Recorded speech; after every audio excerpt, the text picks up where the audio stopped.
Some women are born to shine. Ruby Tyson was born to lift others into the light, even when it meant standing in the shadows. The diner smelled like burnt coffee and yesterday's grease, but Ruby barely noticed anymore. Her feet throbbed inside shoes held together with superglue. Her lower back screamed from carrying trays since dawn, but she smiled at every customer like they were royalty. This was her second shift. The warehouse job started at midnight. "Ruby, order up!" DeMarco shouted from the kitchen. She grabbed the plates, delivered them to college students who didn't bother looking up from their phones. No tip again. She cleared the table anyway, her mind calculating which bill could wait another week. The apartment she shared with David sat on the edge of a neighborhood where sirens sang lullabies. She'd found it after his scholarship money ran out, after his parents stopped answering his calls. But Ruby saw something different. She saw the man who stayed up reading philosophy books by candlelight when the electricity got cut off. She saw the brilliant mind that could solve problems others couldn't understand. She saw their future if she could just hold on long enough.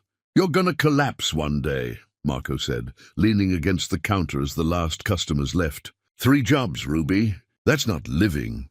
"It's temporary," she replied, untying her apron. "David's almost done. Then everything changes." Marco didn't argue. He'd heard this before. Watch this woman sacrifice pieces of herself, hoping to rise. Ruby walked home through streets that flickered with broken streetlights. Her grandmother's ring was gone now, sold to a pawn shop for half what it was worth. The money paid for David's final semester books. He'd kissed her forehead that night, called her his angel, promised her mountains and oceans. The apartment door creaked open to darkness. David sat at their second-hand desk, surrounded by papers, his face illuminated by a laptop screen she'd bought with her tax return.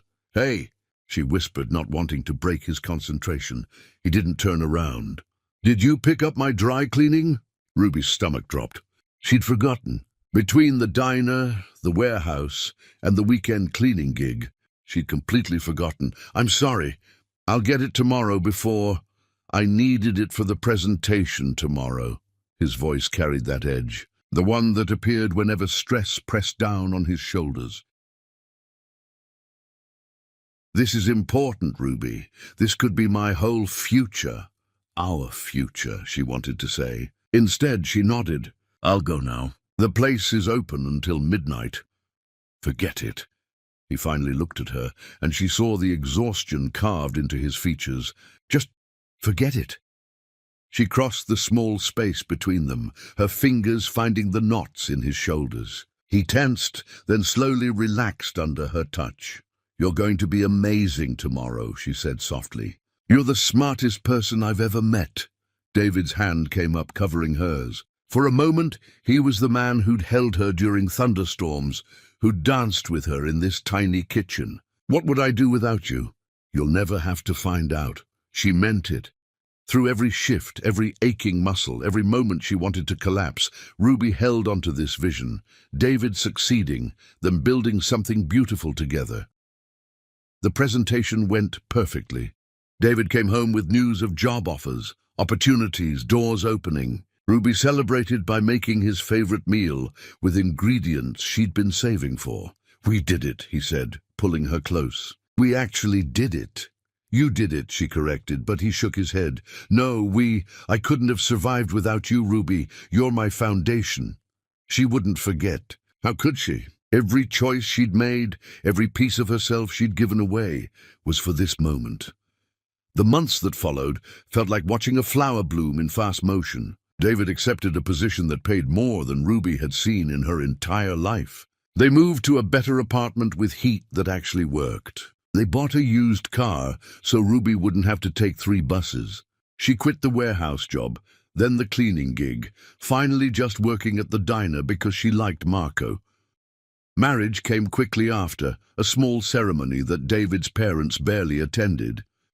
Maxwell had insisted on protecting David's future with papers Ruby signed without really reading. Just a formality, David had assured her when she hesitated over the prenuptial agreement. She'd signed because she trusted him, but something else was blooming too, something she couldn't quite name. David worked longer hours, came home later, spoke less about his day and more about his plans. The tender touches became fewer. The conversations grew shorter. "I'm thinking about going back to school," Ruby mentioned one evening, curled up on their new couch. "Maybe studying design, something creative." David glanced up from his phone, his attention fleeting.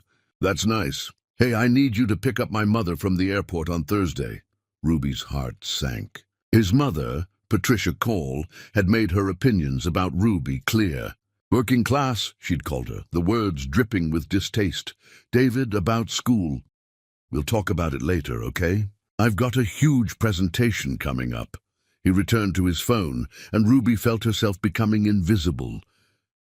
Thursday arrived wrapped in anxiety. Patricia Call stepped out of the airport with luggage that cost more than Ruby's entire wardrobe. Her eyes scanning Ruby with unconcealed disapproval. "The car's this way," Ruby said, reaching for one of the bags. Patricia pulled it away. "I can manage." The drive to the apartment felt eternal. Patricia commented on every flaw. The neighborhood wasn't prestigious enough. The building lacked character.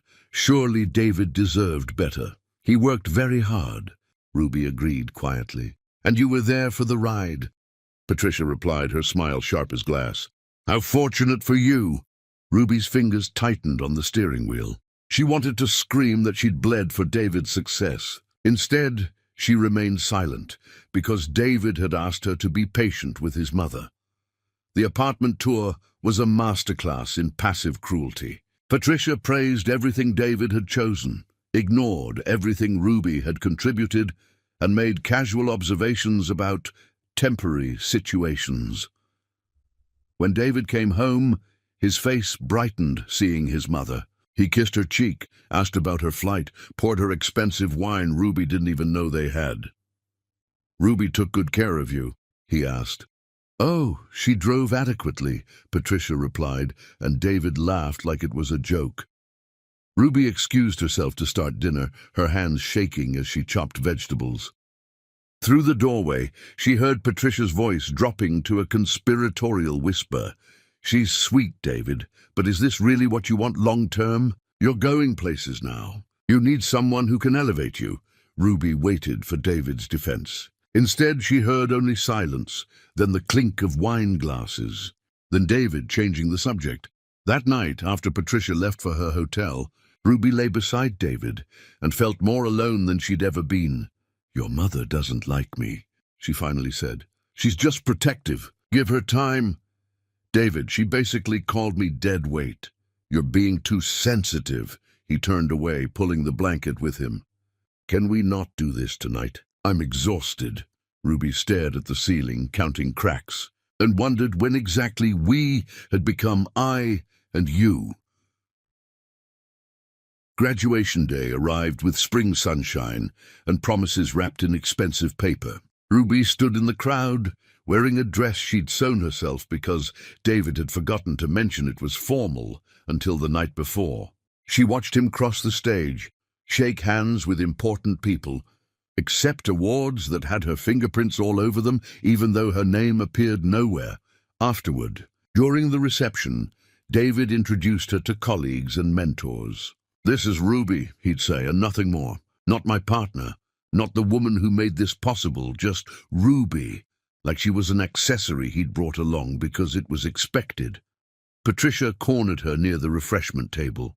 "You know, dear, David's going to move in very different circles now. It might be kind to let him go before you embarrass him." "Excuse me." Ruby's voice came out stronger than she felt. "I'm trying to help you. You're clearly a good person, but you're out of your depth. David needs someone who understands his world, who can navigate it with grace and sophistication. Someone with the right background, the right connections, the right breeding." Ruby felt something crack inside her chest. "I'm the one who gave him this world. I worked 3 jobs so he could study. I sold my grandmother's jewelry so he could finish. I held him together when everyone else, including you, walked away." Patricia's smile never wavered.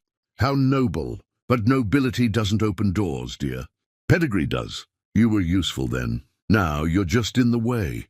Ruby walked away before the tears could fall, found a bathroom, locked herself in a stall, and finally let herself break. She'd given everything, and somehow she'd become nothing. The woman in the mirror was a stranger, tired and small and fading. When she emerged, David was laughing with a group of polished people who looked like they'd never known hunger or desperation. She stood at the edge, invisible again, until he finally noticed her. "There you are. Come meet everyone." He pulled her into the circle, but didn't include her in the conversation, just kept her there like proof of something she couldn't understand.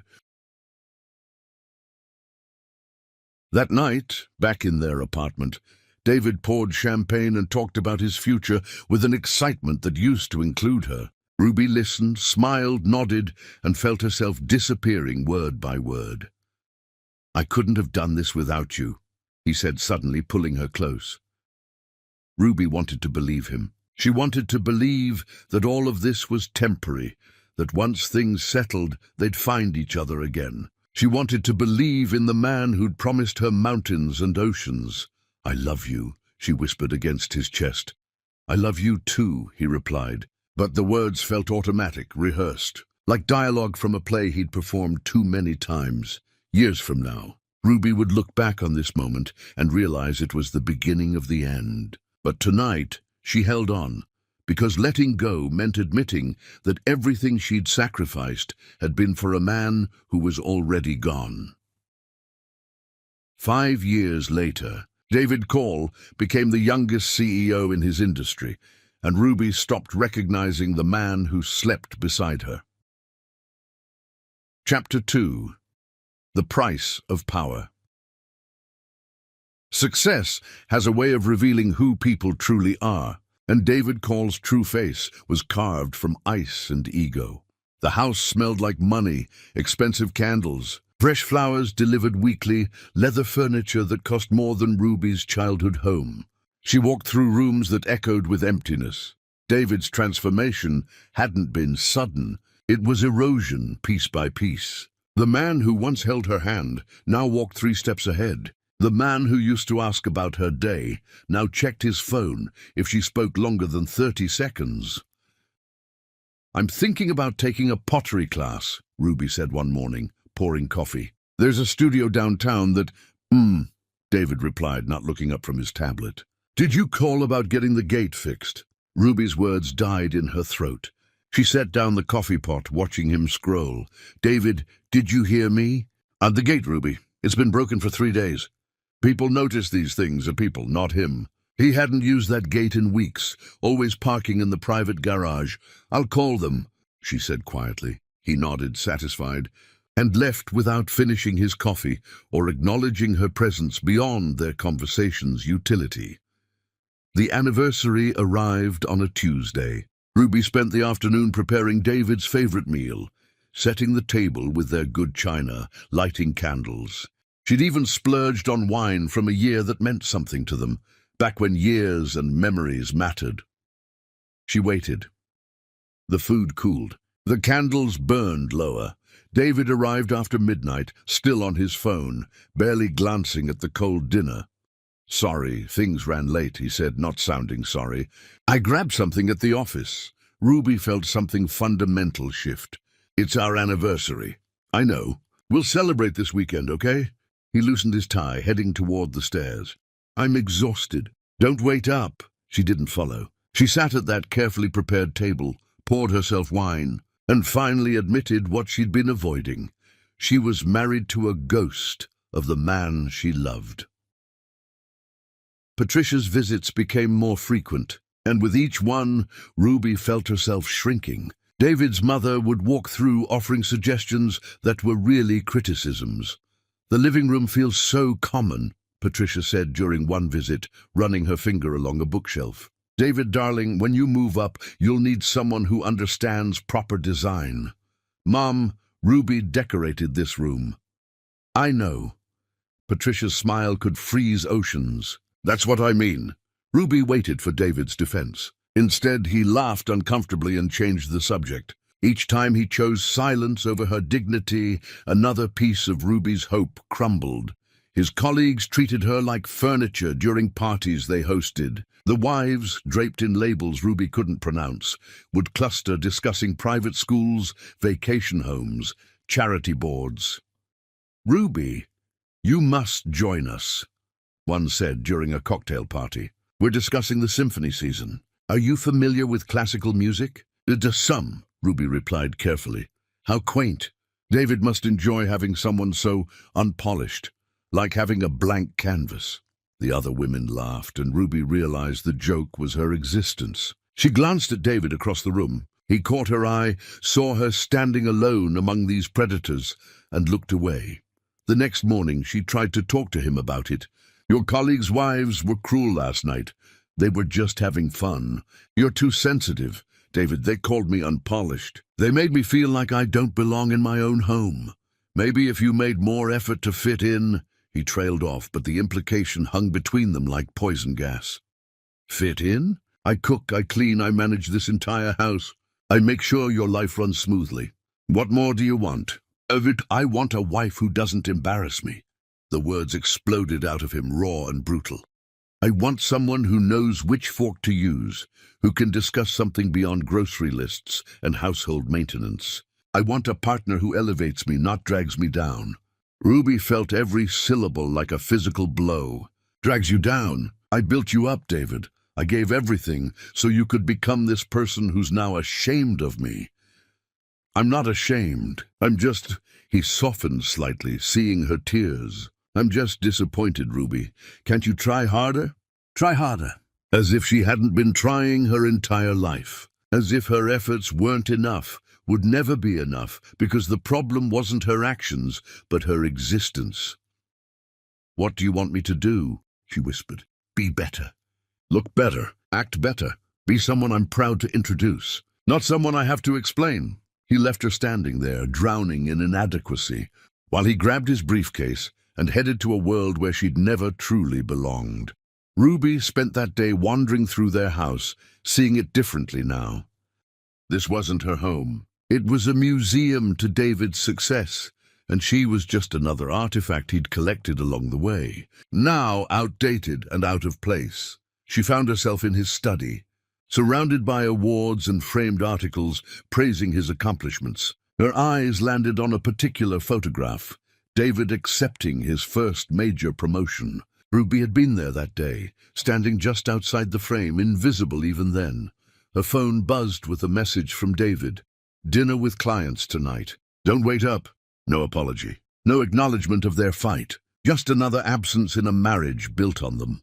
Ruby opened her laptop, something she rarely did anymore. She'd stopped having dreams of her own, stopped imagining a future beyond managing David's present. But today something stirred inside her, a whisper of who she used to be before she became the woman David was ashamed of.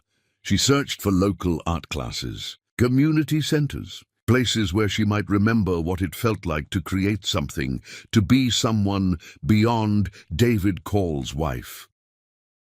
Then she heard the garage door. David home early for once. She closed the laptop quickly, guilty for even daring to think about herself. He found her in the study, his expression tight with stress. "We need to talk about something." Ruby braced herself, not knowing what fresh disappointment awaited. "There's a gala next month. Important people will be there. I need you to—" He struggled with the words. "I need you to get a stylist or something. New dress, hair, makeup. Whatever it takes to look the part of your wife."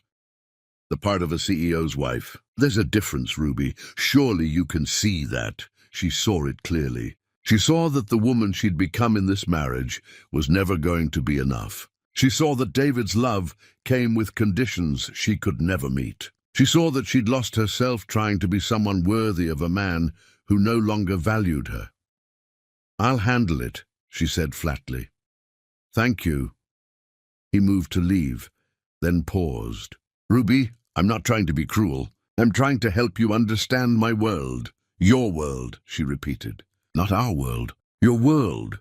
He didn't correct her, and his silence said everything his words never would. That night, Ruby lay awake beside her husband, listening to him breathe, and realized she'd been holding her breath for years. waiting for him to see her, to value her, to remember why he'd loved her in the first place. But David Call had become someone who only loved things that reflected glory back on himself. And Ruby Tyson had become a woman who reflected nothing but sacrifice and shadows. The gala loomed like a guillotine, and Ruby prepared for it like a prisoner preparing for execution. She bought the dress David's assistant recommended, sat through hours of styling that made her look like someone else entirely, practiced walking in heels that pinched with every step. On the night of the event, David looked at her and nodded approvingly. Much better. See? You can be stunning when you try. Ruby looked in the mirror and didn't recognize the woman staring back. She'd erased herself to become acceptable to David, and the victory felt like death. At the gala, she played her part perfectly. She smiled, made small talk, laughed at jokes that weren't funny, and watched David bask in the attention of people who admired his success. He introduced her to important guests with pride for the first time in years, and Ruby understood with devastating clarity. He wasn't proud of her. He was proud of what she'd made herself into for him. When they returned home that night, David was euphoric. "You were perfect tonight. That's the Ruby I need. Can you be her more often?" Ruby removed the expensive jewelry, the uncomfortable dress, the mask she'd worn all evening. "I don't know who that woman was tonight, but she wasn't me. She was the best version of you. She was a version that doesn't exist. She was what you wanted me to be." "What's wrong with that?" David genuinely didn't understand. "I'm trying to help you be better." Ruby looked at this man she'd sacrificed everything for and finally saw him clearly.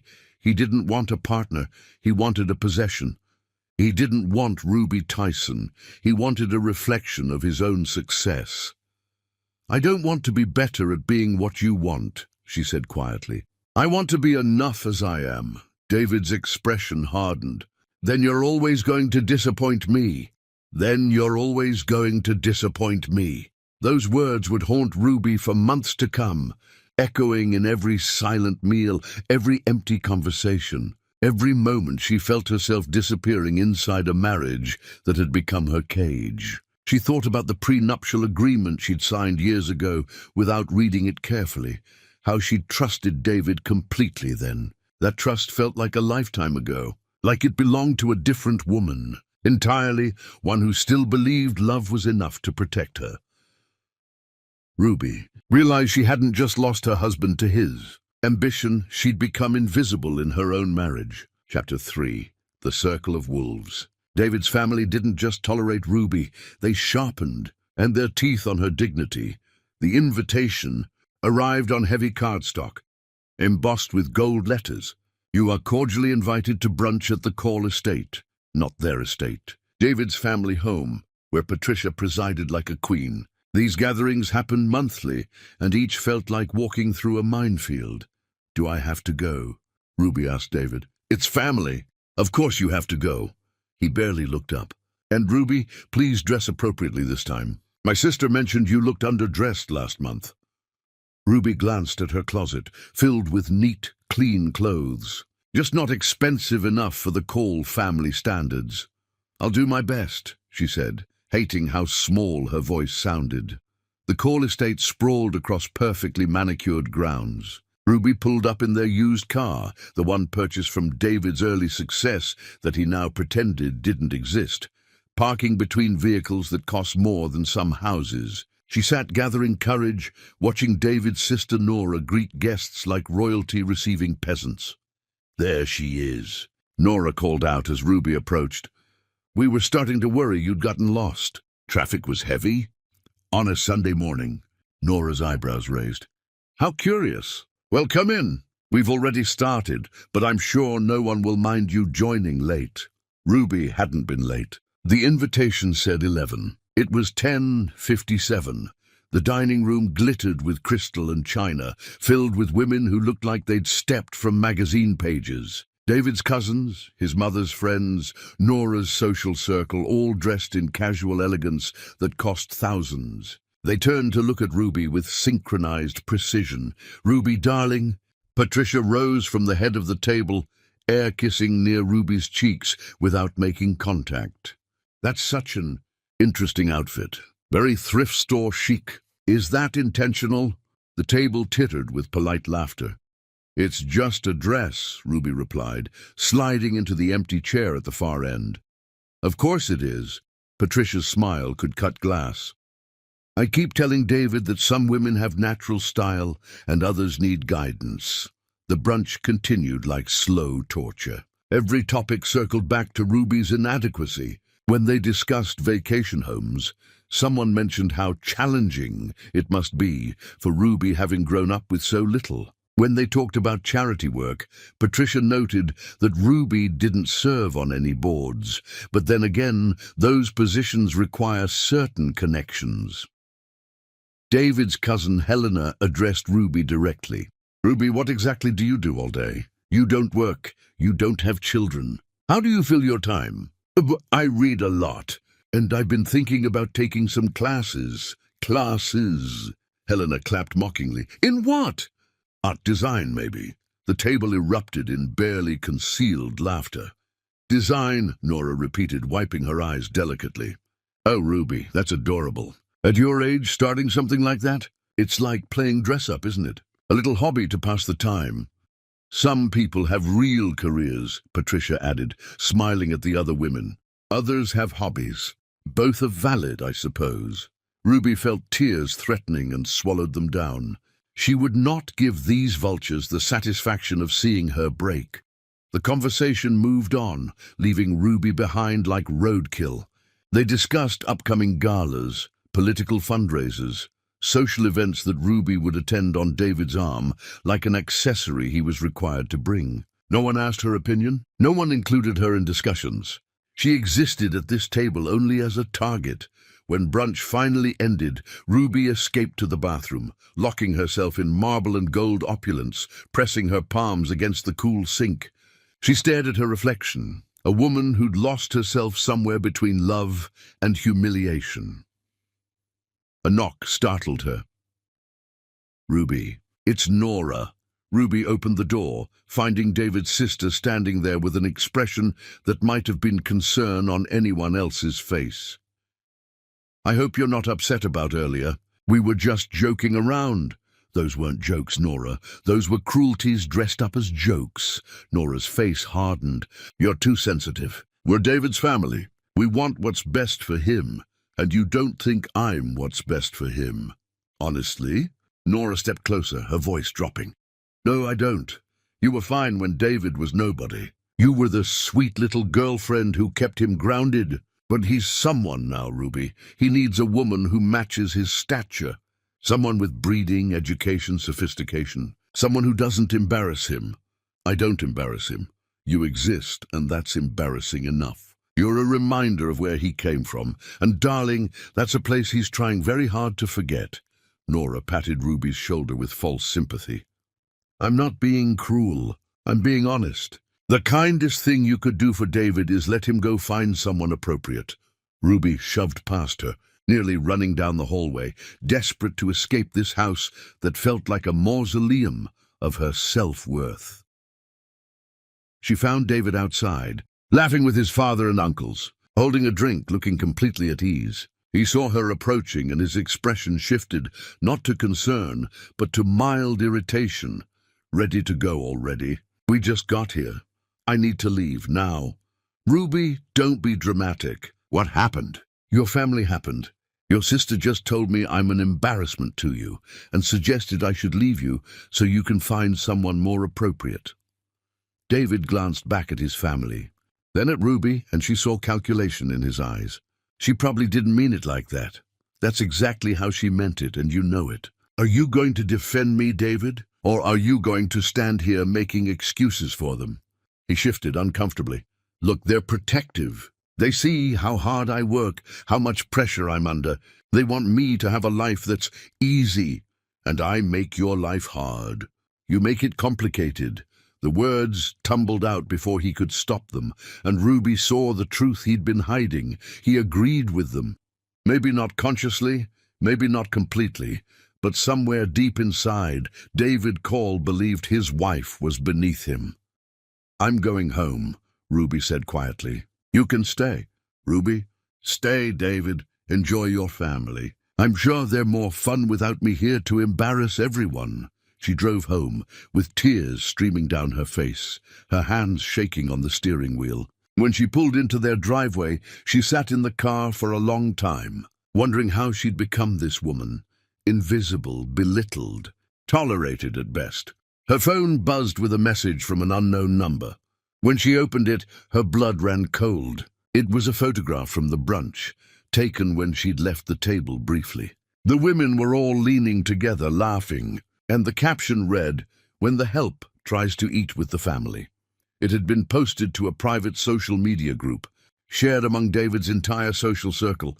Ruby scrolled through the comments, each one worse than the last. Poor David, stuck with her.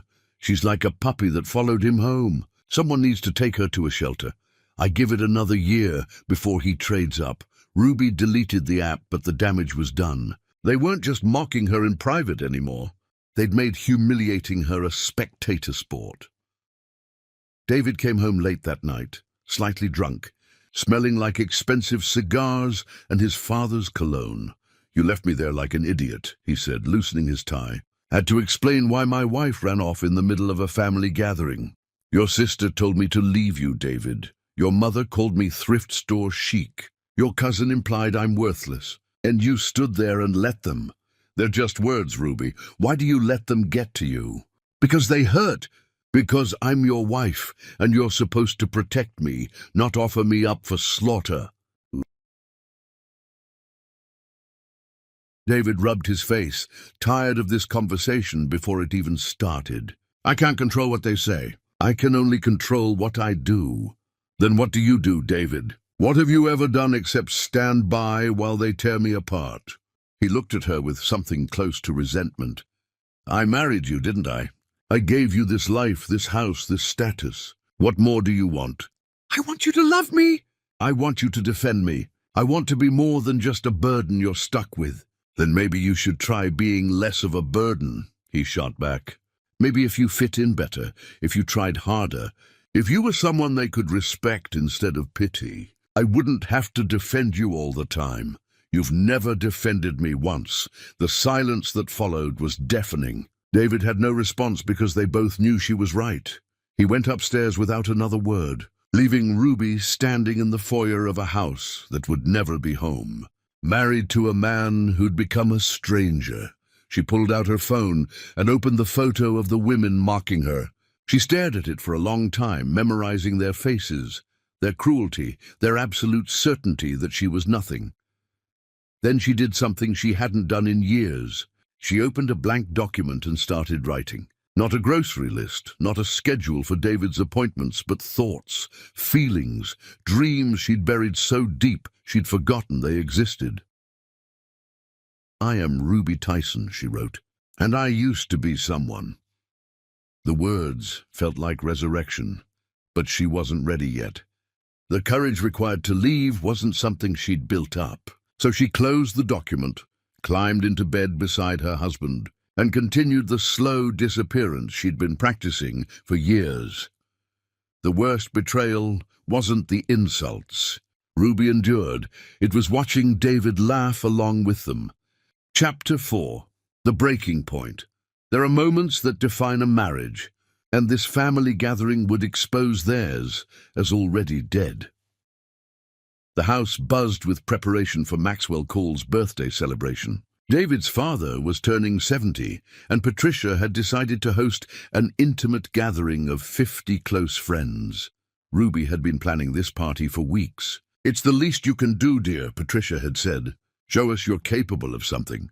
She'd spent hours perfecting every detail. The caterers, decorations, the elaborate birthday cake, one she'd insisted on baking herself despite Patricia's doubts, sat in the refrigerator. "This is your chance," David had told her the night before. "My mother is finally giving you an opportunity to prove yourself. Don't mess it up. Not thank you for doing this. Not I'm proud of you. Just don't mess it up." like she was a child being trusted with a simple task she'd probably bungle. The guests arrived in waves of designer clothing and practiced smiles. Ruby wore her best dress, the one David had approved of, and stood near the entrance greeting people who looked through her like glass. "Ruby," Patricia swept in wearing silk and disapproval. "The flower arrangements are too low. People won't be able to see each other across the tables. I arranged them according to the florist's recommendation." Well, the florist was wrong. "Fix it before dinner." Patricia moved on, leaving Ruby to scramble. David's business partner, Graham, arrived with his wife, both exuding confidence that came from never doubting their place. Graham clapped David on the shoulder, pulling him into conversation. His wife, Lydia, found Ruby adjusting flowers. "Still playing housewife, Ruby? How domestic of you." "I'm hosting," Ruby replied, keeping her voice steady. "Of course you are. What else would you do?" Lydia accepted a glass of champagne from a passing server. "I always tell Graham that some women are born to support greatness, others to achieve it. Different roles, equally valid." The implication hung in the air like poison. Ruby was the former, and they all knew it. In the kitchen, Ruby checked on the cake one final time. She'd spent 2 days perfecting it, layering David's father's favorite flavors, creating decorative elements that showcased skill she'd taught herself through months of practice. It was beautiful, and for once she felt genuinely proud of something she'd created. Nora walked in, her heels clicking against the tile. "Mother wants to know when you're serving appetizers. People are getting impatient. They're about to go out now." "Good, and Ruby?" Nora's voice dropped to that particular tone she used when she wanted to sound kind while delivering cruelty. "Try not to draw too much attention to yourself tonight. This is Father's evening, not yours. I'm hosting his party, Nora. I have to be somewhat visible." "Visible, yes. Center of attention, no. There's a difference." Nora examined her manicure, not looking at Ruby. "David mentioned you've been sensitive lately. We're all walking on eggshells around you. It's exhausting." Ruby's hand stilled on the counter. "You're walking on eggshells. You, who told me I should leave my own husband. You who share photos mocking me online. That's walking on eggshells." "See? There's that sensitivity again." Nora sighed dramatically. "We're just being honest, Ruby. Honesty isn't cruelty." "Yes, it is. When honesty is designed to hurt, it's absolutely cruelty." Nora's expression hardened. "You know what? Fine. You want brutal honesty? You're dragging David down. Everyone sees it. He's brilliant, charismatic, destined for incredible things, and you're the anchor around his neck. He's too loyal to say it, too kind to leave you, but we all know he'd be better off without you. There's your honesty, Ruby. How does it feel?" Ruby felt something inside her crystallize, not breaking, but hardening into something sharp and unbreakable. "It feels clarifying." "Thank you, Nora."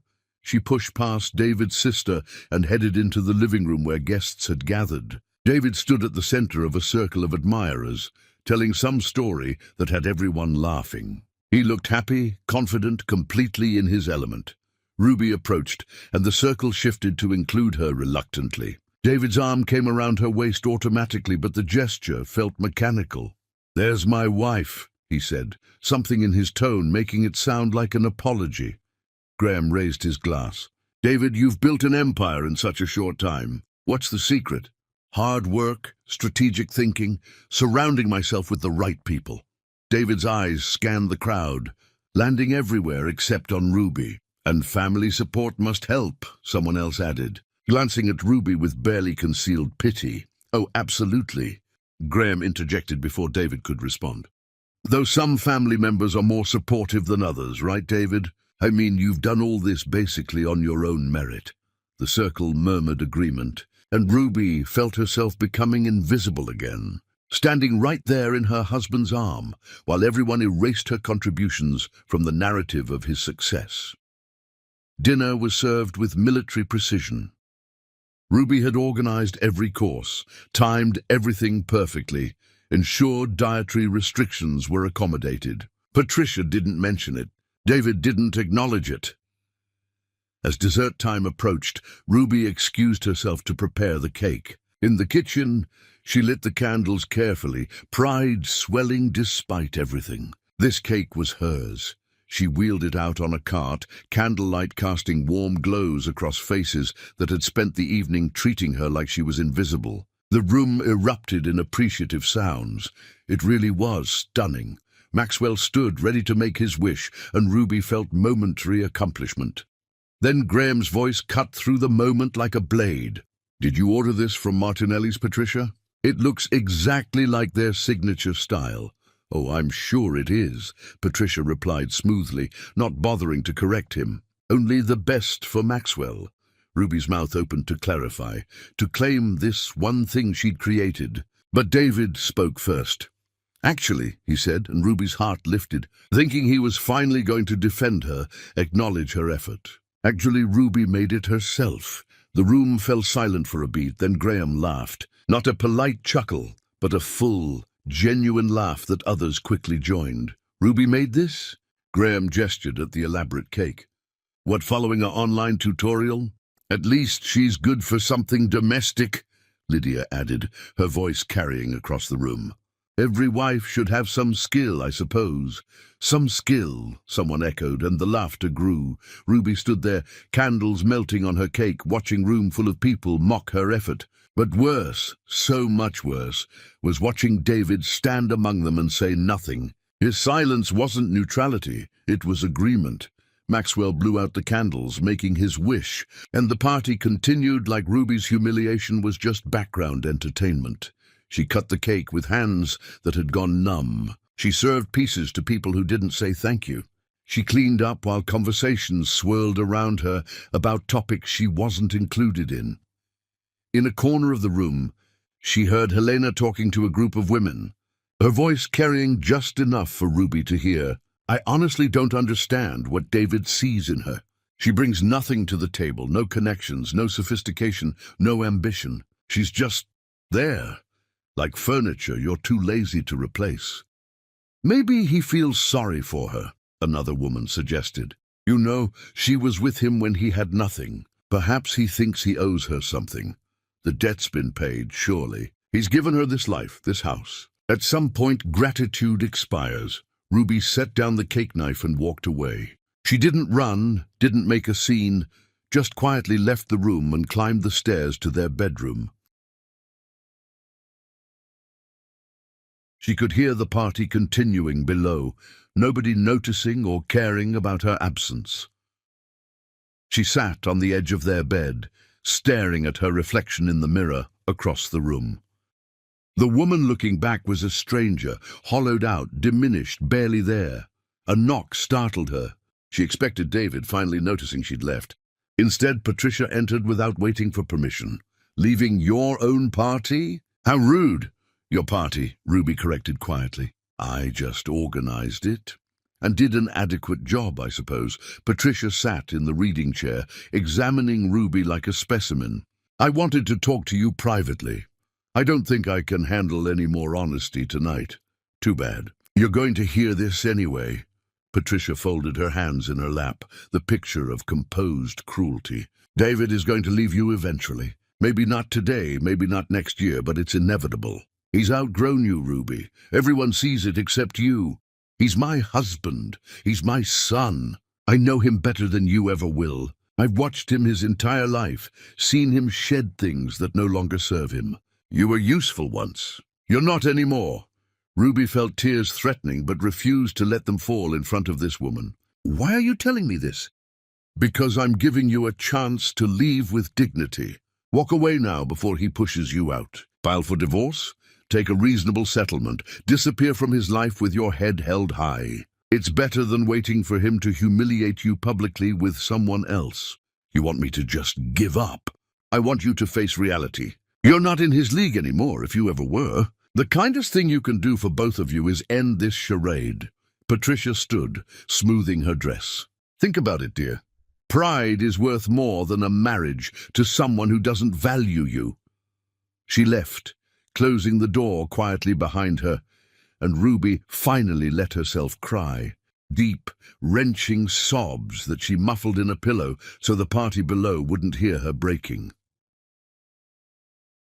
When David finally came upstairs hours later, the guests gone, the house quiet. Ruby had no tears left. "You left early," he said, not accusatory. "Just stating fact. Nobody noticed."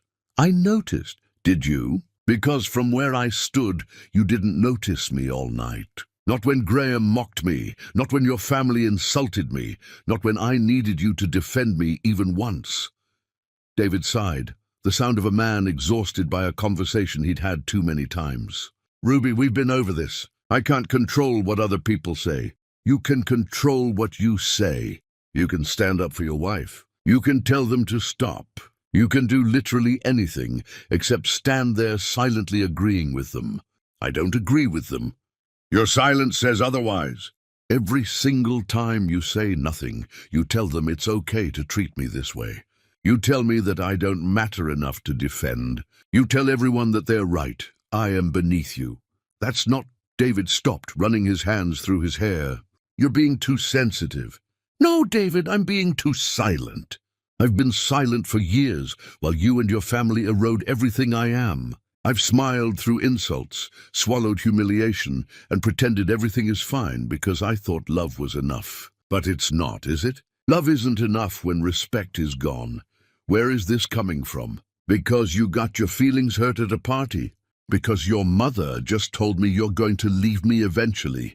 Because your sister posts pictures of me online for people to mock? Because I baked a cake that I was proud of and you let a room full of people laugh at me for it? Because I am disappearing, David, and you're not just letting it happen, you're helping it along." David's jaw tightened. "Maybe if you weren't so fragile, so easily hurt, so incapable of handling the real world, we wouldn't have these problems. Grow thicker skin, Ruby. This is life. This isn't life. This is abuse dressed up as honesty. And you know what the saddest part is? I've been so busy trying to be enough for you that I forgot I used to be enough for myself." What's that supposed to mean? "It means I'm tired, David. I'm tired of fighting for scraps of your attention. I'm tired of being your embarrassment. I'm tired of being married to someone who treats me like I'm an obligation instead of a choice." "Ruby, I'm going to sleep in the guest room tonight." "No, you're not. We don't do that. We talk things through. There's nothing left to talk about. You've made your position clear. Your family has made their position clear. I'm the problem, and problems need to be solved or discarded." "I get it." She grabbed a pillow and headed for the door. David stepped in front of her, but not to comfort her, to assert control. "You want to throw a tantrum? Fine, but you're sleeping in that guest room until you apologize for ruining my father's birthday with your drama." Ruby stared at him, seeing clearly for perhaps the first time in years. This wasn't her husband. This was a stranger wearing his face, speaking with his voice, but devoid of anything that had made her fall in love with him. "Okay," she said simply. David had expected a fight, tears, begging. Her calm agreement unsettled him. Just like that? Just like that. She walked past him to the guest room, closed the door, and for the first time in longer than she could remember, Ruby Tyson felt something other than pain. She felt resolve. Ruby understood then that she'd been fighting alone in a marriage that had already ended. She just hadn't signed the papers yet. Chapter 5. The Guest Room Exile. The smallest acts of cruelty often carry the greatest power, and David wielded his like a weapon. Ruby woke in the guest room to unfamiliar light. The party, the humiliation, David banishing her like a disobedient child. The guest room was beautiful in that impersonal hotel way, perfectly decorated, completely empty of anything that mattered. Like her marriage. She showered using generic soap, dressed in yesterday's clothes. Every small indignity felt enormous. David was in the kitchen, coffee in hand, scrolling through his phone like it was any other morning. "Sleep well?" he asked without looking up, his tone neither concerned nor curious, just filling air. "No. Maybe you'll be more reasonable after a few nights in there." He finally glanced at her, and Ruby saw calculation in his eyes. "Are you ready to apologize?" "For what exactly?" For making a scene, for leaving the party, for embarrassing me in front of my family. He set down his phone, giving her his full attention for the first time in weeks. And Ruby realized he enjoyed this, the power, the control, her obvious distress. I didn't make a scene. David, I was humiliated by your family, and you stood by watching. I left quietly because I couldn't take any more. You're too sensitive. Stop saying that. The words burst out of her, surprising them both. Stop telling me I'm too sensitive when people are actively cruel to me. Stop making me feel crazy for having normal reactions to being treated like garbage. David's expression hardened. I see a night in the guest room taught you nothing. It taught me plenty, just not what you intended. Then I guess you'll be sleeping there again tonight. And the night after. However long it takes for you to learn. Learn what, David? Learn to accept disrespect? Learn to smile while your family eviscerates me? Learn to be grateful that you tolerate my existence? Learn your place. The words exploded out of him, raw and ugly.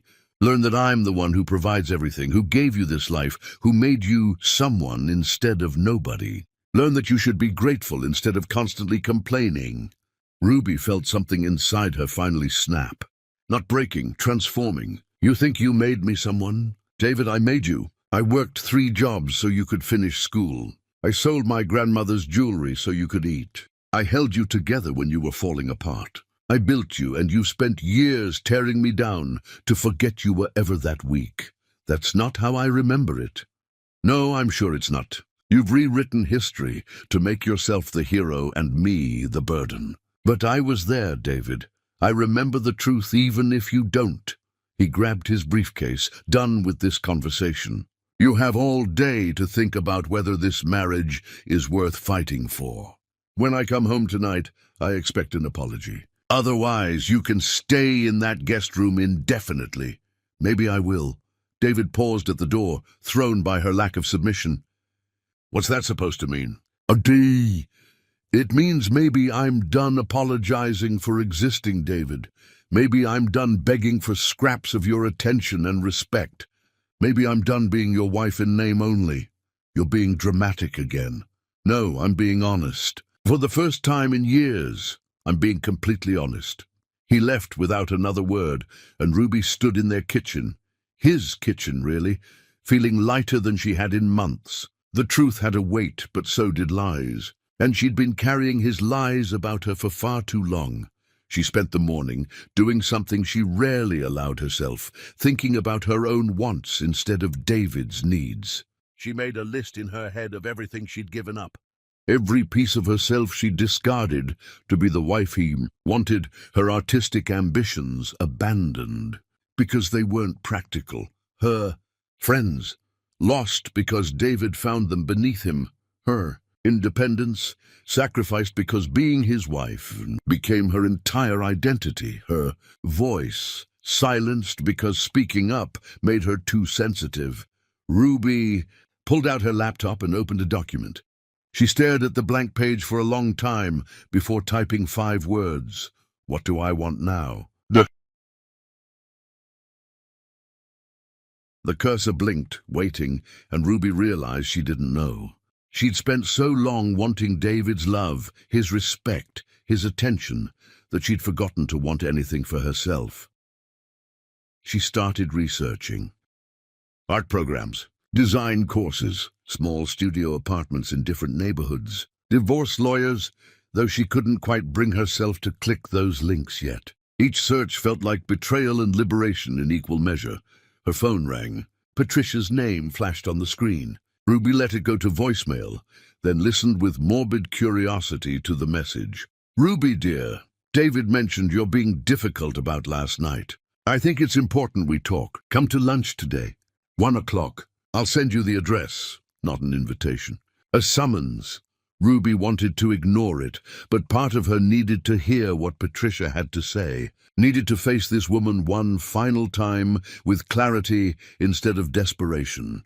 The restaurant Patricia chose was predictably expensive and intimidating. Ruby drove there in her modest car, parked between luxury vehicles, and walked in wearing her simple dress among women draped in designer everything. Patricia sat at a corner table. already nursing a martini, looking every inch the queen of her domain. "Sit," Patricia said. "I ordered for you. The salad here is excellent. I can order for myself." "Suit yourself." Patricia sipped her drink. "David called this morning. He's quite upset." "Good." Patricia's eyebrows rose. "Good? You want your husband upset?" "I want my husband to feel something, even if it's upset. He's been numb to me for so long, I'll take anger over indifference." "How dramatic you are." "David isn't numb to you, Ruby. He's just tired of your neediness." "My neediness," Ruby repeated flatly. "I need basic respect. I need to not be humiliated in my own home. I need my husband to defend me occasionally. Those needs make me needy." Patricia leaned forward, her voice dropping to that particular tone women use when delivering cruelty disguised as wisdom. "You were perfect for David when he had nothing. You were supportive, understanding, willing to sacrifice. Those qualities are lovely in a struggling student's girlfriend. They're less impressive in a CEO's wife. Because CEOs need trophy wives instead of partners. Because successful men need women who enhance their status, not remind them of where they came from." Patricia signaled the waiter for another drink. "David is going places, Ruby. Places you can't follow because you don't belong there. You're a beautiful chapter in his life story, but you're not meant to be the whole book." Ruby felt ice forming in her veins, cold and clarifying. "You want me to leave him? I want you to save yourself the eventual humiliation when he leaves you. Because he will, Ruby. Maybe not today, maybe not this year, but eventually David will find someone appropriate. Someone who fits his life instead of complicating it. When that happens, you'll wish you'd left first." "You really believe that?" "I know my son. I know how ruthless ambition makes people. David has spent years climbing, and he won't let anything hold him back now. Not even loyalty to a wife who served her purpose." The waiter brought Patricia's martini and Ruby's water. They sat in silence for a moment, and Ruby felt the weight of everything Patricia wasn't saying. This was a warning and a prophecy. Cruelty and kindness twisted together until you couldn't tell which was which. "What if I fight for him?" Ruby asked quietly. "What if I refuse to just walk away? Then you'll suffer longer before the inevitable ending. Is your pride worth that much pain?" Ruby thought about the guest room, David's cold indifference, the years of slowly disappearing. "Maybe my pride is all I have left." "Then you're even more foolish than I thought." Patricia drained her glass. "I'm trying to help you, Ruby. Not because I like you, I don't, but because I've seen this story before. The wife who doesn't know when to exit gracefully always ends up destroyed. Don't be that wife. What if I told you I was already destroyed? That David and your family have spent years breaking me down piece by piece, until I barely recognize myself. Then what's left to lose?" The question hung between them like a blade. What was left to lose? Her marriage was already dead. Her dignity had been shredded. Her sense of self had eroded to almost nothing. What exactly was she holding on to? "Nothing," Ruby said, and felt the truth of it settle into her bones. "I have nothing left to lose." Patricia smiled, satisfied she'd won this battle. "Then we understand each other." Ruby left the restaurant without eating, drove home through streets that suddenly looked different, clearer, like someone had wiped grime off a window she'd been looking through for years. Ruby walked through the house that had never felt like home, touching surfaces that cost more than she was worth to David anymore. In his study, surrounded by awards and framed articles, she opened her side of the closet and started pulling out clothes. She folded items she'd worn, trying to be the woman David wanted. Dresses chosen to impress, shoes that pinched but looked appropriate. Everything carefully selected to erase Ruby Tyson. In the back of her closet, she found boxes, sketchbooks from college, art supplies, books on design David had called frivolous. She opened a sketchbook, seeing drawings from years ago, recognizing abandoned talent. Ruby sat on the guest room floor, surrounded by remnants of who she'd been before becoming Mrs. David Cole, and made a decision. She pulled out her phone and called a number she'd found that morning. And she'd told herself she was just researching. Not really considering. Apex Legal Services, how may I help you? Ruby's voice steadied. I need to speak with a divorce attorney. The words felt like jumping off a cliff, terrifying and exhilarating in equal measure. She made an appointment for the following morning, hung up, and let herself cry. Not from sadness, but from relief. From the overwhelming sense that she'd finally chosen herself. Evening came. David's car pulled into the garage. Ruby heard him enter, drop his briefcase, call her name. She didn't answer immediately. Let him search, let him wonder, let him feel even a fraction of the invisibility she'd experienced. He found her in the guest room, surrounded by her things, and stopped in the doorway. What are you doing? Moving my stuff. You said I'd be sleeping here indefinitely. Might as well make it comfortable. David's face darkened. This is ridiculous. You're being childish. I'm being obedient. You sent me here, David. I'm just accepting it. I sent you here so you'd learn a lesson, not set up permanent residence. What lesson is that exactly? That you can exile me when I displease you? That our marriage is conditional on my perfect compliance? I think I've learned that one already. He stepped into the room, trying to reassert control. Have you thought about your apology? I've thought about a lot of things. Apologies aren't among them. Ruby, I'm not playing games here. Neither am I, David. For the first time in years, I'm completely serious. Something in her tone must have penetrated because he paused, really looking at her. What's going on with you? I'm waking up. I'm realizing that I've been asleep in a nightmare, pretending it was a dream. I'm understanding that you don't want a wife. You want an appliance. Someone who functions when you need them and disappears when you don't. That's not fair. No, what's not fair is asking someone to love you unconditionally while you barely tolerate their existence.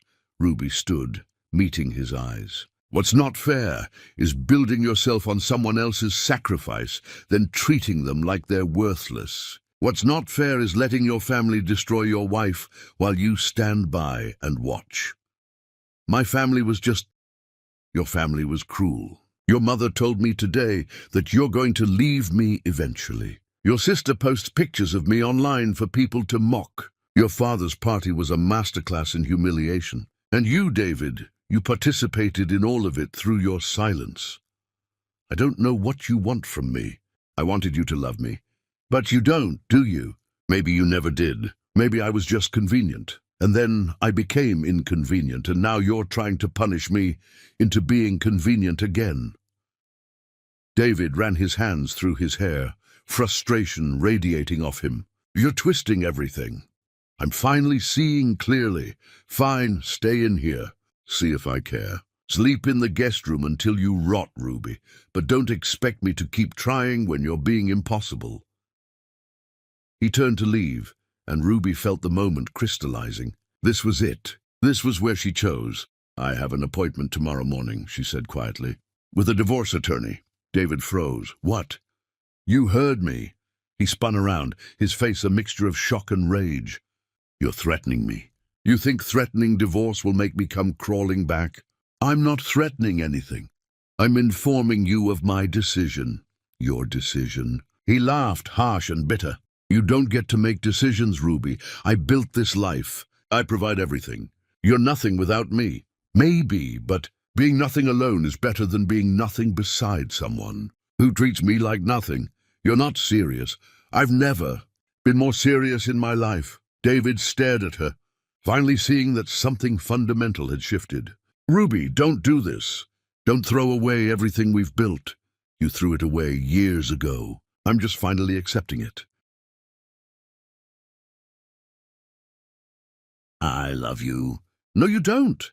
You love the idea of being generous enough to stay with the girl from your past. You love telling yourself you're loyal, but you don't love me, David. You barely like me. He tried to approach her, but she stepped back. Ruby, please, let's talk about this reasonably. You're upset, I understand. But divorce? That's extreme. What's extreme is staying in a marriage that's killing who I am. I'll do better. I'll talk to my family. I'll defend you. Just don't do this. Ruby wanted to believe him, Part of her, the part that had loved him for years, desperately wanted to believe that he'd change, that they could salvage something from this wreckage. But Patricia's words echoed in her mind. "You'll suffer longer before the inevitable ending." "I'll think about it," she said finally. Not ready to cut all ties yet, but needing space to breathe. "But tonight I'm staying here." David nodded, deflated. "Okay, we'll talk more tomorrow." He left, closing the door gently behind him, and Ruby sank onto the bed. She'd drawn a line in the sand, and now she had to decide if she'd cross it. She pulled out her phone and opened the voice memo app. Speaking quietly, she began recording. "My name is Ruby Tyson. I was born with dreams. I fell in love with a man who had dreams too. I sacrificed mine so his could live. And I forgot that dreams don't belong to one person. They belong to whoever has the courage to chase them." She paused, tears streaming down her face. "Tomorrow I might lose my courage. Tomorrow I might convince myself to stay, to try again, to give him one more chance that'll turn into 100 more chances. So I'm recording this now, while I still remember who I could be. Ruby Tyson was someone before David Call. She can be someone after him too." She saved the recording and set it to play as her alarm tomorrow morning. A reminder, a promise. David went to bed satisfied he'd taught his wife a lesson, unaware she was learning an entirely different one. Chapter 6. The morning everything changed. Power shifts happen in silence, and Ruby Tyson had finally found her voice in choosing to leave. Ruby's alarm woke her before dawn, not the gentle chime David had programmed into her phone, but her own voice speaking words she'd recorded the night before. "My name is Ruby Tyson. I was born with dreams." She listened to herself talk about courage and dreams and becoming someone again, and felt yesterday's resolve solidify into something unshakable. Today was the day everything changed. The attorney's office opened at 8. Ruby showered, dressed in clothes that felt like armor, and left the house before David woke. Her first act of independence in years was something as simple as walking out a door without explanation or permission. The law office occupied the 3rd floor of a building downtown. The receptionist smiled warmly, genuinely, like Ruby was a person worth acknowledging. "Ms. Tyson? Attorney Chen will see you now." Ruby followed her into an office lined with law books and framed degrees, where a woman in her 40s sat behind a desk covered in organized chaos. "I'm Laura Chen. Please, sit." She gestured to a comfortable chair. "Tell me why you're here." Ruby opened her mouth and everything spilled out. Years of accumulated pain, humiliation, erasure. She told this stranger things she'd never said aloud, truths she'd barely admitted to herself. Laura listened without judgment, taking notes, nodding at appropriate moments. "How long have you been married?" Laura asked when Ruby finally stopped. "Almost 7 years. And in those 7 years did you work?" "Not formally, not after the first few. I managed the household, supported his career, hosted events. Does that count?" "It counts for a lot, actually. You enabled his success. That has value in court," Laura leaned forward. "Here's what you need to understand. Divorce is war. The person who wins is usually the one who prepares best. If you're serious about this, we need to start documenting everything. Financial records, communications, evidence of emotional abuse." "It wasn't abuse," Ruby interrupted automatically, then stopped. "Was it? The isolation, the humiliation, the systematic destruction of her self-worth. What else could you call it?" "Abuse doesn't have to be physical," Laura said gently. "What you're describing, the gaslighting, the public humiliation, the family's coordinated cruelty with your husband's complicity, that's emotional and psychological abuse. It matters." Ruby felt something unlock inside her chest. Abuse. She'd been calling it a difficult marriage because that's what victims did. They minimized. They made excuses. "I want out," Ruby said clearly. "Tell me what I need to do." They spent 2 hours going through details. Ruby signed papers, provided information, laid the groundwork for her escape. Laura explained the process, the timeline, the likely outcomes. You mentioned a prenuptial agreement, Laura asked. Yes, his father insisted on it when we got married. I signed without really reading it. Laura's expression remained neutral. Do you have a copy? No, I never thought I'd need one. We'll request it in discovery. Prenups can sometimes be challenged if they were signed under duress or without proper legal representation. Did you have your own attorney review it? Ruby shook her head. That might work in our favor. But even with the prenup, given your contributions to his career, you're entitled to some consideration. We'll argue the agreement was unconscionable. I don't want his money. Laura raised an eyebrow. Why not? You earned it, Ruby, not with a paycheck, but with years of your life. Take what you're owed. I just want my freedom. Freedom costs money. You need resources to rebuild. Ruby nodded slowly, understanding the wisdom even if pride made her want to reject anything from David. There's one more thing, Laura said, pulling out a folder. These are divorce papers. You can serve them any time, or you can wait. But if you're sure about this decision, I recommend moving quickly. Don't give him time to hide assets or prepare a counterattack. Ruby took the papers, feeling their weight. This was real. This was happening. Sign here and here. I'll have these filed today. He'll be served within 48 hours. Ruby's hand shook as she signed her name. Ruby Tyson, not Ruby Call. She'd never taken his name, one small rebellion she'd maintained even as she lost everything else. Walking out of that building, Ruby felt sunlight differently. The same city that had felt like a prison yesterday now looked like possibility. She sat in her car for a long moment, breathing in freedom that hadn't quite arrived but was coming. Her phone buzzed. David. Where are you? You left without saying anything. Ruby stared at the message, thought about all the times he'd left without explanation. Out, she typed back. I'll be home later. She drove aimlessly, ending up at a coffee shop she used to frequent before David called it too common. The barista remembered her. Ruby, haven't seen you in forever. The usual.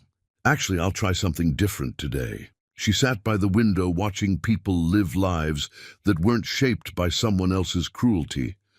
A woman laughed loudly. A man sketched in a notebook. A young couple argued over something trivial and then laughed it off. Normal people living normal lives, taking up space without apologizing. Ruby could be that again. Her phone rang. Patricia. Ruby declined the call, then declined the next one, and the one after that. Each rejection felt like victory. A text appeared. David told me you went to see a divorce attorney. This is foolish, Ruby. Call me immediately. Ruby blocked the number. Just like that, years of tolerating Patricia's cruelty ended with a single tap. By early afternoon, Ruby found herself driving back to the house, steeling herself for whatever awaited. She'd left that morning as a wife. She was returning as a woman planning her escape. David's car sat in the driveway. He'd come home early, waiting for her. She walked in to find him pacing the living room, his face a storm of emotions. You went to a divorce attorney? Yes. Are you insane? You can't just, Ruby. This is crazy. We can work this out. And there's nothing to work out, David. This marriage is over. It's been over for years. We just kept pretending. One bad day and you're throwing everything away. One bad day? Ruby laughed, the sound bitter and broken. One bad day? David, there have been 1,000 bad days. This wasn't spontaneous. This was inevitable. He tried to approach her, but she held up her hand. Don't. I made mistakes, okay? I admit it. But divorce? That's extreme. Let's go to counseling. Let's try. Please, Ruby. Counseling won't fix this. You can't counsel someone into respecting their spouse. You can't therapy away years of humiliation. So that's it? You're just done. After everything. After everything, Ruby repeated. That's exactly right. After everything I've endured, I'm finally done enduring. David's expression shifted from desperation to anger. Fine. If you want a divorce, I'll give you one. But don't think you're getting anything from me. You signed a prenup, remember? My father made sure of that. Ruby went cold. remembering that day when she'd signed papers without really reading them, trusting David when he said it was just a formality. She'd been so in love, so certain they'd never need those protections. Now those signatures felt like prophecy. "I remember," she said quietly. "Then you know you'll walk away with nothing. No house, no money, no support. You'll be exactly where you were when I found you, broke and nobody. If that's what it takes to be free of you, then fine. I'd rather have nothing and my dignity than everything and lose myself." David stared at her like she was speaking a foreign language. He couldn't comprehend someone choosing poverty over proximity to him. His ego couldn't process it. "You're making the biggest mistake of your life." "No, David. Staying with you this long was my biggest mistake. Leaving is the smartest thing I've ever done." She walked past him, heading for the guest room where she'd already started packing. He followed, watching as she methodically removed her belongings from his life. "Where will you even go?" "Anywhere but here."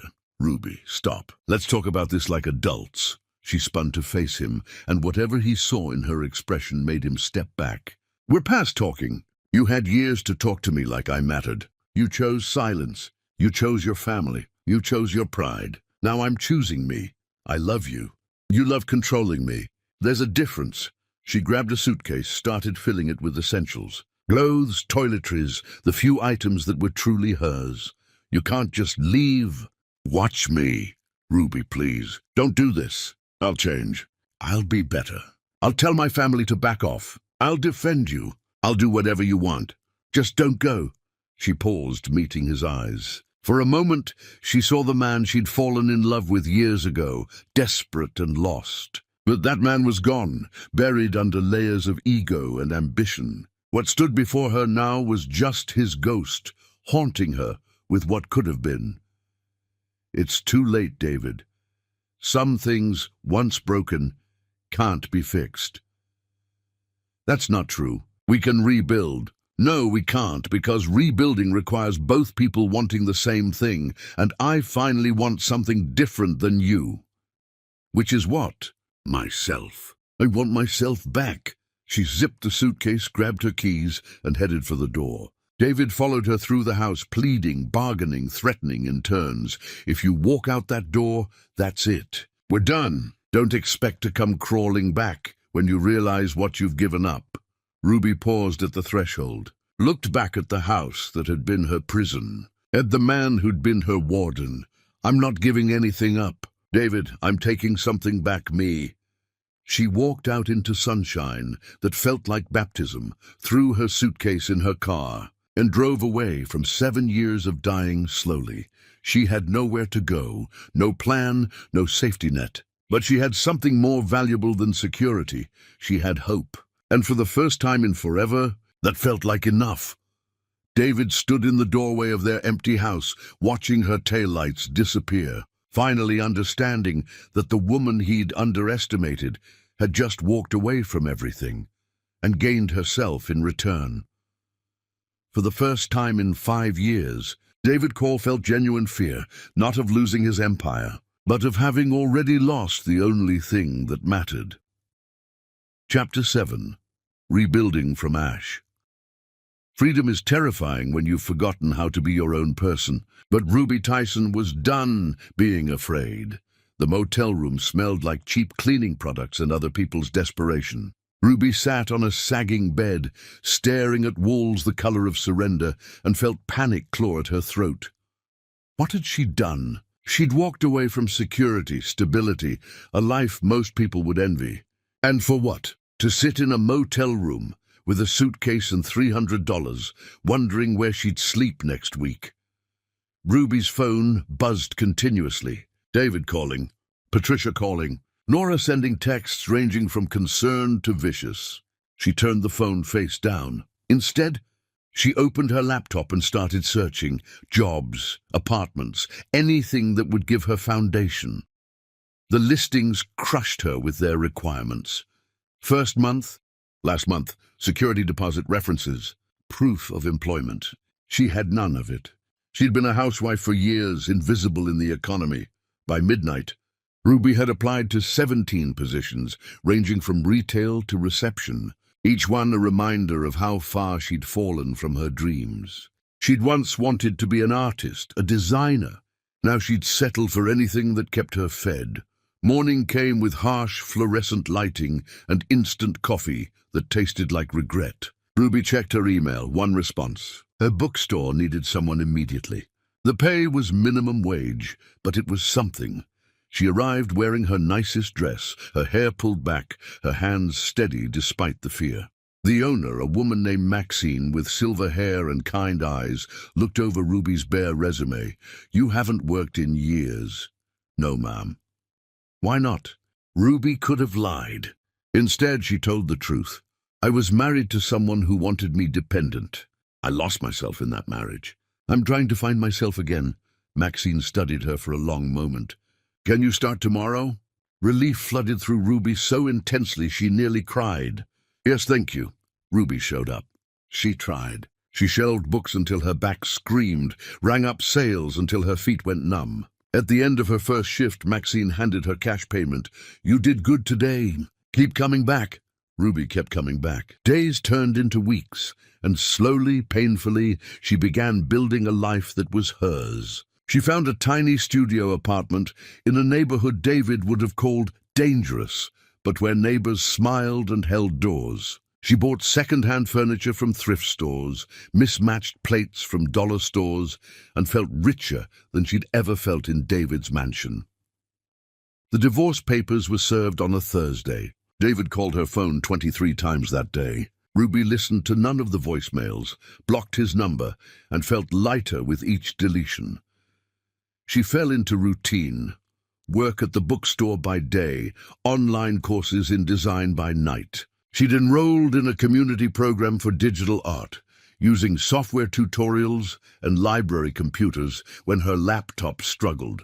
Her assignments were basic, logo designs, color theory exercises, but each one felt like reclaiming pieces of herself. "You've got talent," her instructor commented on a project. "Real, raw talent. Why did you stop?" "I forgot I was allowed to have my own dreams," Ruby answered. One evening, a customer came into the bookstore carrying a wedding dress, asking Maxine about alterations. "I don't do wedding dresses anymore," Maxine said. "Too much pressure." "But Ruby might be able to help." Ruby looked up, confused. "I don't know how to alter wedding dresses. You know how to sew. This is just fancier fabric." The customer, desperate and on a tight timeline, offered more money than Ruby made in 2 weeks at the store. Ruby took the dress home that night, hands shaking.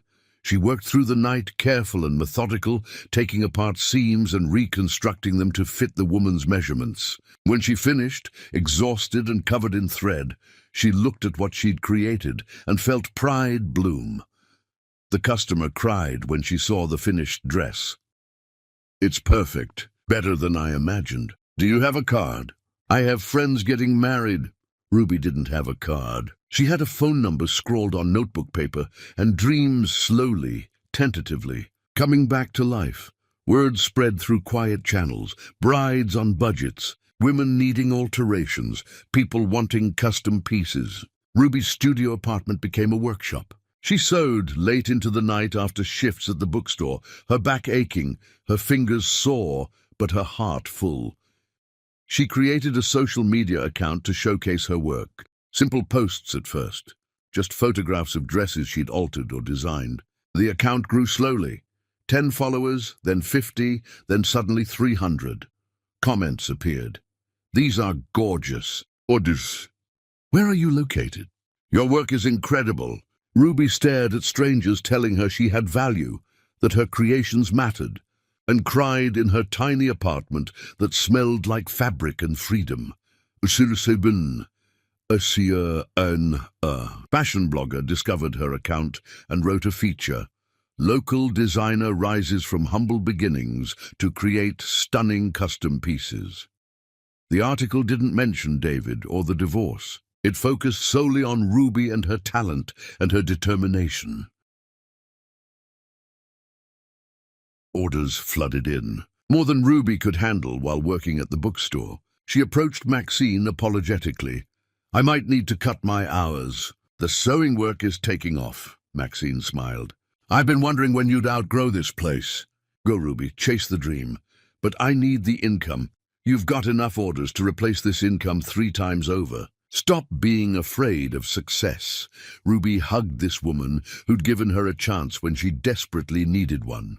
Her apartment became a legitimate studio. She bought a proper sewing machine with her first major profit, invested in quality fabrics, created a website. Each step forward felt like stepping further from the woman David had tried to make her into.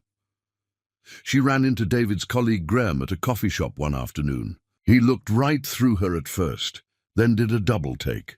"Ruby, is that you?" She straightened, meeting his eyes. "Hello, Graham. I heard about the divorce." "Shame, really. We seemed like a terrible match. And now we're not together. It worked out for the best, I suppose. David's been having a rough time lately. Everything's kind of falling apart for him." Ruby waited for satisfaction to come, for vindication. Instead, she felt only indifference. David's pain wasn't her problem anymore. "I hope he figures it out," she said, meaning it. "If you'll excuse me, I have a client meeting." She walked away, leaving Graham staring after her, probably reporting back to David that his ex-wife looked happy, healthy, and unbothered. She was all those things. Months passed in a blur of fabric and growth. Ruby hired an assistant when orders became overwhelming. She moved to a larger studio space, one with actual retail frontage where customers could visit. She designed her first original clothing line, not just alterations or custom orders, but pieces she created from imagination alone. The launch was small but successful. Local media covered it. Fashion bloggers praised her aesthetic. Orders came in from across the state, then from across the country. Ruby Tyson was becoming someone. Not David Call's wife, not the woman his family had mocked. Just Ruby, designer and creator and survivor. She still had hard days. Days when loneliness crashed over her like waves. Days when she missed the fantasy of what her marriage could have been, even though she didn't miss the reality. Days when doubt whispered that she'd made a mistake, that security was worth more than self-respect. But those days grew further apart, replaced by moments of genuine joy. Seeing a bride cry happy tears over a custom dress. Creating a design that felt perfectly right. Going to sleep exhausted but satisfied, knowing she'd built something that was entirely hers. One evening, as Ruby worked late in her studio, her phone rang with an unknown number. She almost didn't answer, but something made her pick up. Ruby Tyson. Speaking. "This is Jessica Ward from Style Collective magazine. We're doing a feature on emerging designers, and your name keeps coming up. Would you be interested in an interview?" Ruby looked around her studio, the fabric scattered across tables, the sewing machines humming, the designs pinned to walls, the life she'd built from nothing. "Yes," she said. "I'd be very interested." After she hung up, Ruby stood at her window watching the city lights and thought about the woman she'd been a year ago, sitting in a motel room, terrified and broken. She wished she could tell that woman what was coming. The fear would fade, the pain would heal, and on the other side of devastation was possibility. Ruby Tyson had once been someone. She'd forgotten that truth for years. But now she was remembering, and more than that. She was becoming something even better, herself, unfiltered and unashamed and entirely free. While David Call commanded boardrooms through fear, Ruby Tyson was building an empire through heart, and the world was starting to notice. Chapter 8. When Kingdoms Crumble. David always believed his success was self-made. He was about to learn how wrong he'd been. David sat in his office, staring at resignation letters spread across his desk like accusations. 3 executives in 2 weeks, all citing vague reasons about seeking new opportunities. He knew what they really meant. They were abandoning ship. It started small. A contract fell through after the CEO mentioned hearing about David's reputation issues. A partnership dissolved over concerns about his interpersonal conduct. Little cracks became fissures, threatening to swallow everything. His assistant knocked. "Sir, your mother is here." Patricia swept in without waiting for permission, her face tight with displeasure. "What is happening, David?" "I just had lunch with Helena, who heard from someone at the club that your company is facing a mass exodus. Is this true?" 3 people resigned. That's hardly mass exodus. 3 important people. People with connections. People who are now spreading rumors about why they left. Patricia sat across from him, her expression sharper than usual. "This is about Ruby, isn't it?" "Ruby has nothing to do with my business. Ruby has everything to do with this. People talk, David. They know about the divorce, about the circumstances. And some of them, surprisingly, feel that you behaved poorly." "Poorly? I gave that woman everything." "You gave her things. You didn't give her respect, and people noticed. David, you built your reputation partly on being a devoted family man. That image is now shattered, and it's affecting how people see you professionally." David wanted to argue, but Patricia's words carried truth he didn't want to acknowledge. His success hadn't been solely about his brilliance. It had been about perception, connections, the image he projected. Ruby had been part of that image, the devoted wife who made him look stable and trustworthy. Without her, he was just another ruthless executive with questionable ethics. "What am I supposed to do? Beg her to come back for appearances?" "It's too late for that. Ruby filed for divorce, David. She's moved on. You need to do damage control." Patricia stood, smoothing her dress. "Fire your current PR team and hire someone who specializes in reputation rehabilitation. And for God's sake, stop telling people how ungrateful Ruby was. It makes you look petty."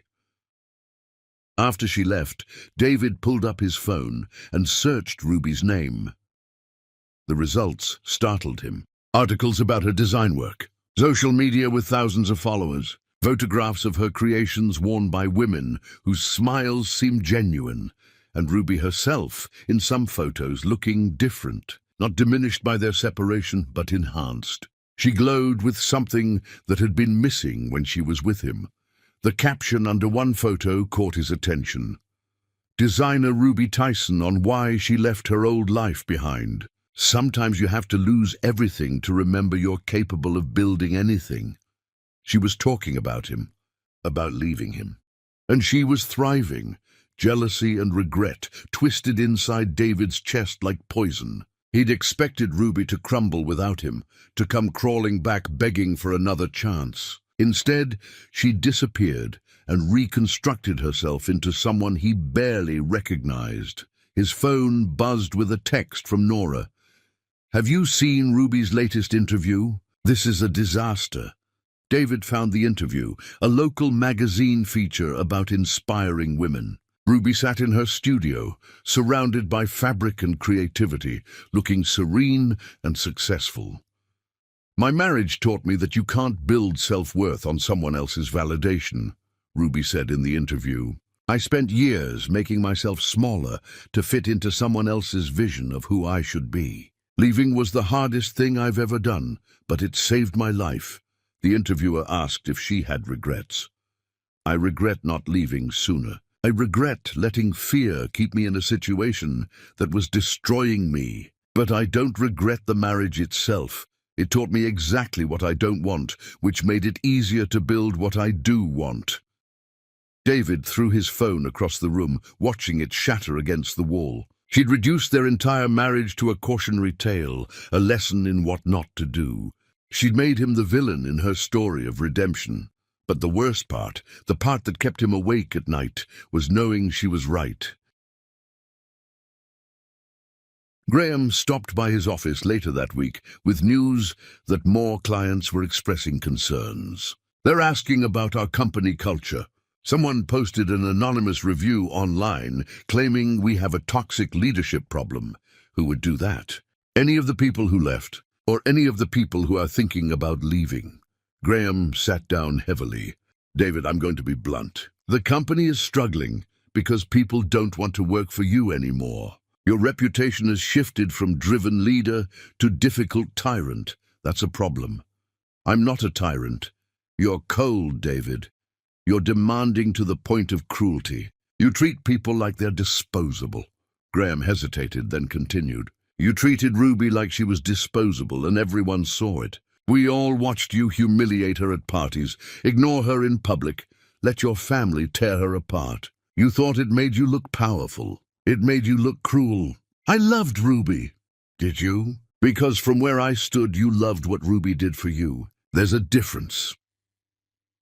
After Graham left, David sat alone in his office as sunset bled across the sky. He thought about Ruby's face at that last party, her quiet dignity as his family mocked her, her silence when he'd sent her to the guest room like she was a child to be punished. He'd thought he was teaching her a lesson. He'd been revealing his true character, and everyone had taken notes. His phone rang. "Patricia, again. Your father and I need to talk to you. Come to dinner tonight." The call estate felt different now, less like home and more like a museum of poor choices. His parents sat in the dining room, their expressions grave. "David, we're concerned," his father Maxwell began. "Your company is floundering, your reputation is damaged, and you seem incapable of accepting responsibility for any of it." "I built that company from nothing." "No," Patricia interrupted. "Ruby built the foundation. You constructed the building, and now it's collapsing because you removed the foundation and expected everything else to stand. Architecture doesn't work that way, David. Neither do relationships. Ruby was just my wife. She didn't contribute to the company. She contributed everything," Maxwell said quietly. "She gave you stability, support, and the appearance of being a decent human being. Without her, you're just another executive with a bad attitude, and the market is flooded with those." David felt anger rising. "So this is my fault? Ruby leaves, and suddenly I'm the villain? You were always the villain in this story, son. Ruby was just too kind to say so publicly. But now she doesn't have to. Your actions speak loud enough on their own." Patricia's voice held unusual softness, almost pity. "I pushed her to leave. I thought I was protecting you from dead weight. I was wrong. Ruby wasn't holding you back, she was holding you together." The admission hit David like physical force. His own mother, who'd spent years belittling Ruby, was now defending her. "It's too late to fix things with Ruby," Maxwell continued. "She's moved on, built a life, found success without you. But it's not too late to fix yourself, to learn from this, to become someone worth respecting again." "How?" David asked, hating how broken he sounded. "Start by acknowledging what you did wrong, publicly, privately, completely. Stop making excuses. Stop blaming Ruby for having boundaries. Accept that you treated someone who loved you with contempt, and that it cost you everything important." David drove home, through streets that seemed darker than usual, his parents' words echoing in his head. At some point during the drive, he started crying, not the angry tears of frustration, but the deep, wrenching sobs of someone finally seeing themselves clearly and hating what they saw. He'd destroyed his marriage because he'd forgotten how to value anything that didn't serve his ego.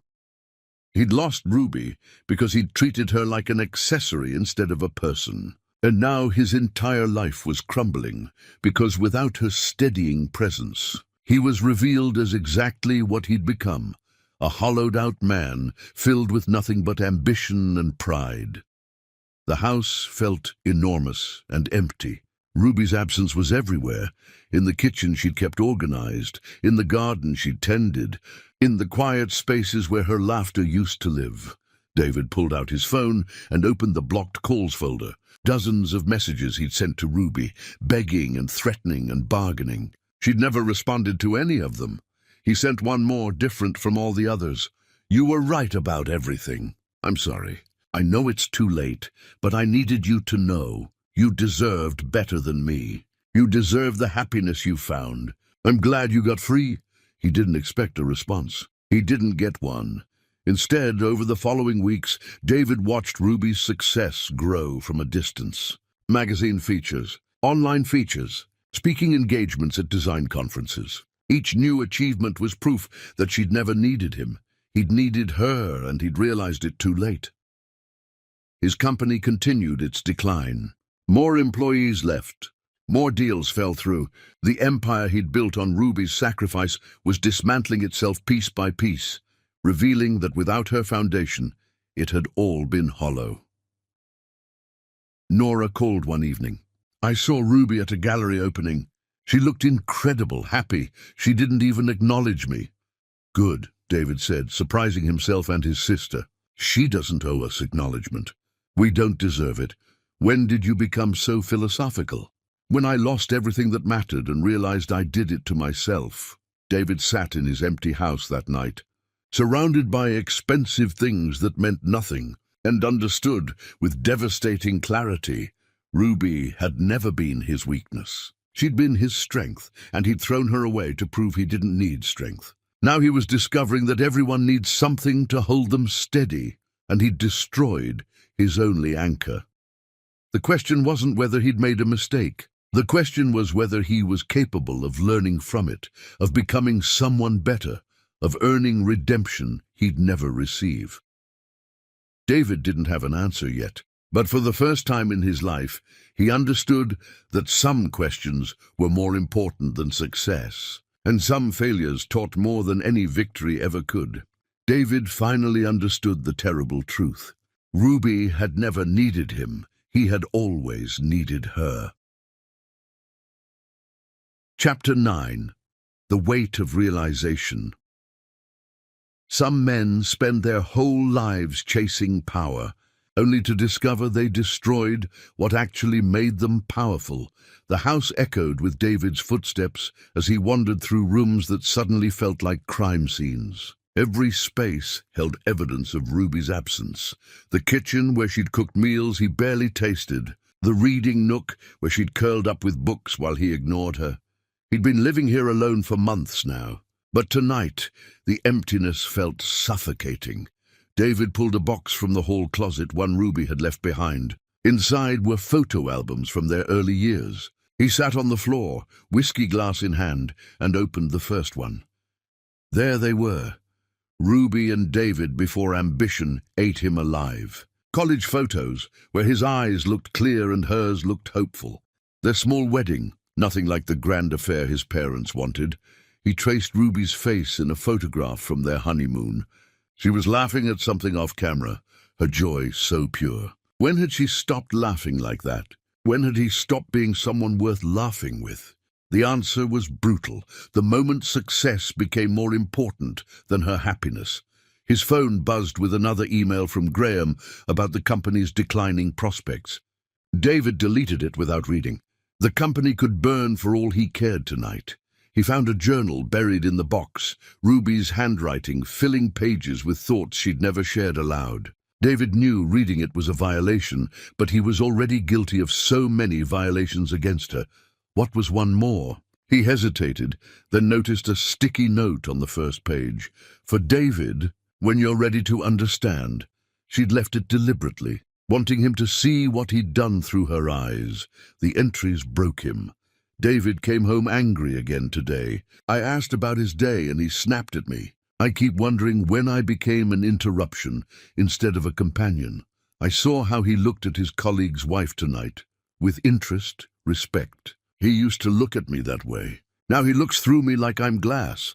His mother called me unfortunate today. David laughed. Sometimes I wonder if he even notices I'm hurting anymore. I'm disappearing. Little pieces of me erode every day until I don't recognize the woman in the mirror. She's quiet when she used to have opinions. She's small when she used to take up space. David did this to me. Or maybe I let him. I don't know which is worse. The entries went on, page after page, documenting her slow erasure while he'd been too busy building his empire to notice. The final entry was dated the night before she left. Tomorrow I'm going to do something terrifying. I'm going to choose myself. I don't know if I'll find the courage when morning comes, but right now, writing this while David sleeps beside me, I know what I have to do. I have to save myself because no one else will. Only the Ruby I used to be can rescue what's left. I hope she's still in there somewhere. David closed the journal, vision blurred with tears. She'd been planning her escape, gathering courage, and he'd been actively cruel. sending her to the guest room, demanding apologies. He pulled out his laptop and read everything Ruby had done since leaving. Every interview, every article, every post about her emerging design career. What struck him wasn't just her success, it was her generosity. Where she could have destroyed him publicly, she chose grace. "My former marriage taught me about resilience," she told one interviewer.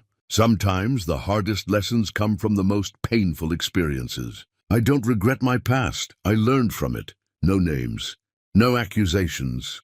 She'd taken the high road while he'd spent months cursing her for leaving, blaming her for his failures.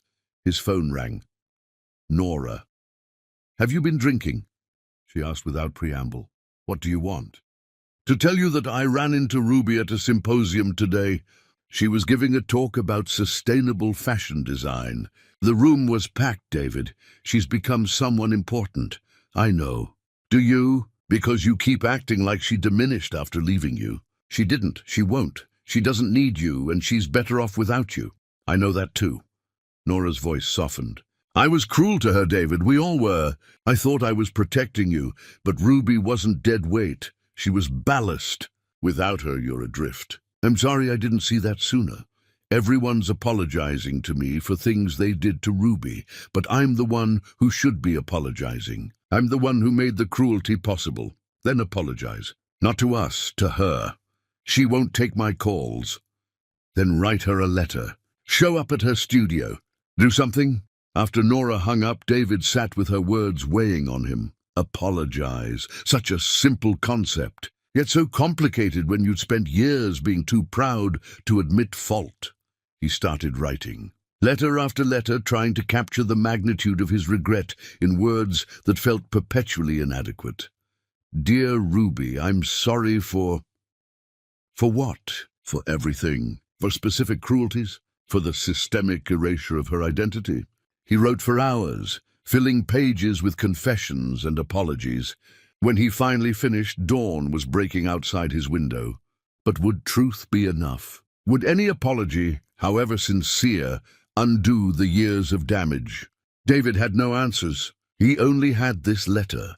This moment of clarity that came too late to save what he'd destroyed, but might, maybe, be early enough to save himself from becoming permanently the monster he'd revealed himself to be. He drove to Ruby's studio in the grey morning light. The studio was in a neighborhood he'd once called beneath him, now clearly thriving with local art and small shops. Through the window, he saw Ruby working, her hair pulled back, her face focused on the fabric beneath her hands. She looked peaceful, whole. David stood there watching this woman he'd once claimed to love, seeing her truly for perhaps the first time, and understood the fundamental difference between loving someone and loving what they did for you. He'd loved what Ruby did for him. The support, the stability, the appearance of being a decent man. He'd never loved Ruby herself. The woman with dreams and needs and opinions that sometimes contradicted his own. And she'd figured that out before he had, left before he could, and built herself into someone remarkable while he fell apart. The letter in his hand felt pathetic now, insufficient to bridge the canyon he'd created between them. But he walked into the studio anyway, the bell above the door chiming his arrival. Ruby looked up, saw him, and her expression went carefully neutral. Not angry, not hurt, just blank, which was somehow worse. He'd become someone who merited no emotional response, not even negative ones. "David, Ruby, Can we talk?" "We have nothing to talk about. Our attorneys handle everything now. I wrote you a letter." He held it out like an offering. "I know it doesn't fix anything. I know it's too late. But I need you to know that I finally understand what I did, what I destroyed, who I became." Ruby didn't take the letter. "What do you want from me, David? Forgiveness, closure, some kind of redemption that makes you feel better about yourself?" "I don't know. Maybe I just needed to face you and admit that you were right about everything, that I failed you, that losing you was the consequence of my own cruelty. Okay, you've admitted it. You can go now." Her dismissal hurt more than any anger could have. He'd become irrelevant to her, a chapter she'd closed and moved past. Ruby, please.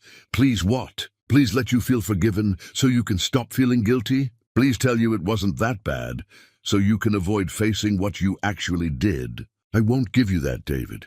What you did to me, what you allowed others to do to me, it was that bad. It was worse than bad. It was soul-destroying, and I barely survived it. I know. I'm so sorry. Sorry doesn't time travel. Sorry doesn't undo years of humiliation and erasure. Sorry is just a word you're using to make yourself feel better. She set down her work, finally meeting his eyes fully. I've built a life without you. I've remembered who I am, who I was always meant to be. Your apology doesn't change that. It doesn't affect me at all. And there it was, the truth that cut deepest. He'd expected anger, tears, some evidence that he still mattered enough to hurt her. Instead, he was nothing. A footnote. A lesson learned. David nodded slowly, setting the letter on her counter. I understand. I hope you're happy. You deserve to be happy. I am happy, finally. He turned to leave, then paused. For what it's worth, watching you succeed while I fall apart has been the clearest lesson I've ever learned. You never needed me. I always needed you. I just realized it too late. Ruby didn't respond, just returned to her work, and David walked out knowing he'd gotten exactly what he deserved.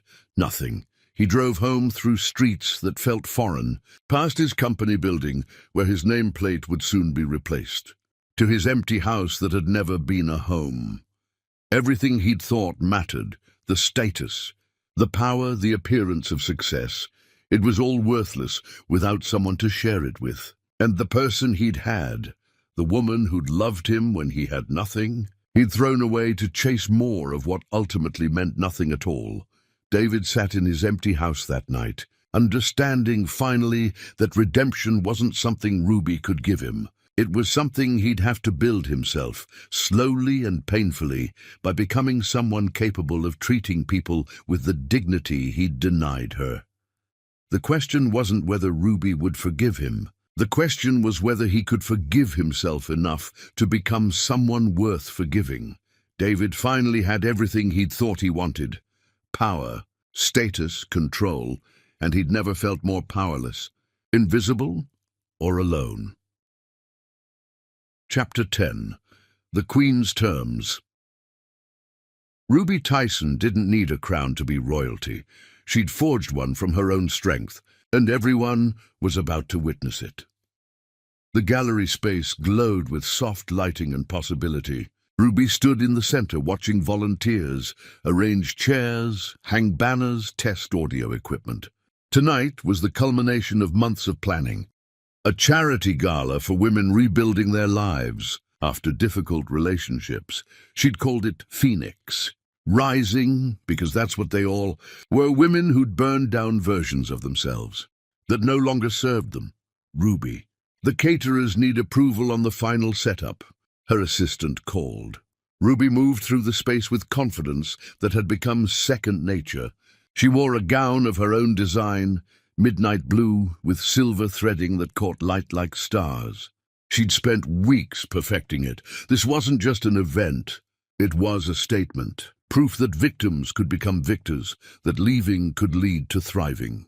Guests began arriving as sunset painted the sky. Women who'd attended Ruby's workshops came dressed in her designs. Supporters brought donations and encouragement. Local media set up cameras. And somewhere in the crowd, Ruby knew, were people from her former life. David's colleagues who'd watched her humiliation. His family who'd participated in her destruction. Maybe David himself. The program began with testimonials from women who'd rebuilt themselves. Each story was unique but carried the same thread. They'd lost themselves in relationships that demanded their erasure, then found themselves again. Then Ruby took the stage. The room fell silent as she stood at the podium. "My name is Ruby Tyson," she began, her voice steady and clear. "I was someone before I became someone's wife. I lost myself trying to be enough for someone who would never value me. And I almost didn't survive." She talked about silence and erasure, about how love without respect is just control, wearing a prettier name. about the courage required to walk away from security into uncertainty. "Leaving was the hardest thing I've ever done," Ruby continued. "I had no money, no plan, nowhere to go, but I had something more valuable. I had reached the point where anything was better than staying. And that clarity saved my life." The audience hung on every word as Ruby shared her journey, from motel rooms to studio apartments to the design, business she'd built from determination. "I'm not here to tell you leaving is easy. It's not. I'm here to tell you it's possible. You are capable of more than survival. You're capable of transformation. But first, you have to believe you're worth transforming for." Applause erupted as Ruby stepped back. Women approached afterward, thanking her, sharing their own stories. Then the crowd parted and David stood there. He'd been standing in the back, listening to every word. His face was different, older, somehow softer. Ruby felt every eye in the room turn toward them, the moment crystallizing. David approached slowly. When he reached her, he did something that stunned the room. He dropped to his knees. "Ruby," he said, his voice breaking, "I destroyed the only real thing I ever had. You were my partner, my foundation, and I treated you like you were disposable. I spent years diminishing you to inflate myself. I let my family tear you apart because it was easier than defending you. I made you feel small because I was terrified of how big you actually were." Tears streamed down his face as the room watched, as cameras captured this moment, as Ruby stood above him feeling the weight of every cruel word, every cold shoulder, every time he'd chosen everyone else over her. "I don't expect forgiveness," David continued. "I don't deserve it. But I need you to know that losing you taught me more than having you ever did. You were never my burden. You were my salvation, and I threw you away because I was too proud to see it. Please, if you can find any mercy, teach me how to be worthy of the second chance I know I don't deserve." Ruby looked down at this man who'd once held all the power, now powerless before her, and felt a strange mixture of pain and peace. The room held its breath. Ruby took her time responding, letting the silence stretch. When she finally spoke, her voice carried across the hushed space. "David, look at me." He raised his eyes, and she saw genuine remorse there. "You're right about everything," Ruby said softly. "You did destroy what we had. You did make me feel worthless. You did choose everyone else over me repeatedly. Those are facts we both have to live with." David's face crumbled, but Ruby wasn't finished. "But here's what you need to understand. I didn't survive what you did to me just to come back to you. I survived it to discover who I am without you. This woman standing here isn't the girl who married you. She's someone entirely new, someone I built from the ruins." The room leaned forward, listening. "Respect and love are the foundation of any real relationship," Ruby continued. "You forgot that. We both did. I forgot to respect myself enough to demand better. But I remember now. I know my worth now. And I will never let anyone make me forget it again." "I understand," David whispered. "I'll leave you alone. I just needed you to know." "I'm not finished." Ruby's interruption silenced him. "You asked me to teach you how to be worthy. I can't do that. Only you can. But if you're truly committed to learning, if you've genuinely changed and not just temporarily sorry, then maybe, someday, we can talk about rebuilding something. Not what we had. That's dead. But possibly something new." Hope flickered in David's eyes. "But understand this completely," Ruby said, her voice like steel wrapped in silk. "I am the queen of my own life now. No one will ever make me feel small again. If you want any kind of relationship with me, you earn it. You prove it through consistent action over time. I will. I swear I will. Don't swear to me. Prove it to yourself first. Become someone you can respect. Then maybe we'll talk." Ruby stepped back, creating physical distance that mirrored the emotional distance she'd worked so hard to establish. "I'm giving you one chance, David. One opportunity to show me you understand that I am not someone who needs saving or controlling. I'm someone who saved herself. If you can accept that, truly accept it, then call me in 6 months. But if this performance tonight is just another manipulation, then walk away now and stay away. David remained on his knees, tears still flowing, but something in his posture shifted. Not defeat, but understanding. 6 months. I'll use them wisely. See that you do. He stood slowly, bowed his head in respect and walked away without looking back. The room erupted in whispers and speculation, but Ruby ignored them all. She'd meant every word. She would give David a chance, not because she owed him one, but because she believed in transformation. She transformed herself. Maybe he could too, but if he couldn't, if he remained the man who'd broken her, then she would walk away again without hesitation. Because Ruby Tyson had learned the most valuable lesson, she was enough, all by herself. As guests surrounded her with congratulations and support, as cameras captured her triumph, as the evening continued in celebration, Ruby felt complete, not because David had apologized, not because she'd given him hope, but because she'd stood in her power, set her boundaries, and refused to diminish herself. The girl who'd worked 3 jobs to support someone else's dreams had become a woman who built her own empire. The wife who'd accepted crumbs had become a queen who demanded banquets. The victim who'd nearly disappeared had become a survivor who blazed bright. And everyone in that room learned the same lesson David was finally beginning to understand. A woman who knows her worth is the most powerful force in any kingdom. And Ruby Tyson's kingdom was just beginning.